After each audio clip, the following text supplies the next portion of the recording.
மலையின் அடிவாரத்தில் கண்ணன் என்ற ஒரு ஏழை சிறுவன் வாழ்ந்து வந்தான். அவனிடம் பூக்களும் இல்லை, பழங்களும் இல்லை. ஆனால் முருகன் மீது அளவற்ற பக்தி இருந்தது.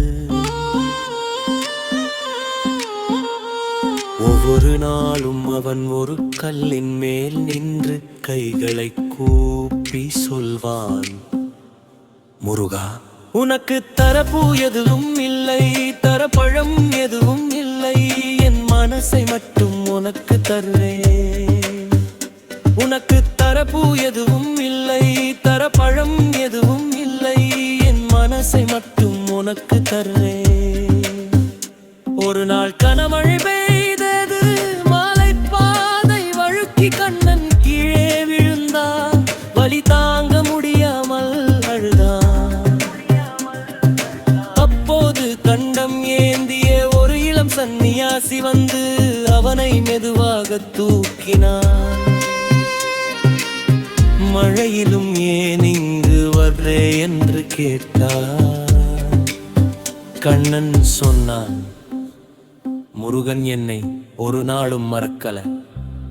அப்புறம் நான் எப்படி அவரை மறக்க முடியும்? அந்த சொற்களை கேட்டவுடன் சந்நியாசியின் முகத்தில் புன்னகை.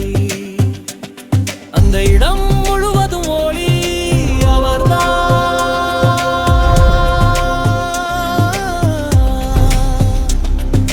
தண்டாயுதபாணி முருகன். முருகன் சிறுவனின் தலையில் கை வைத்து சொன்னார், பூவாடும் பழமழையும்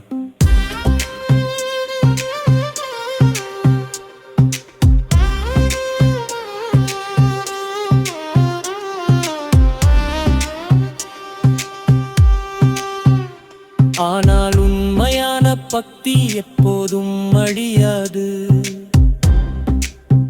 அன்றிலிருந்து கண்ணனின் வாழ்க்கை மாறியது. துன்பம் தைரியமாக, கண்ணீர் நம்பிக்கையாக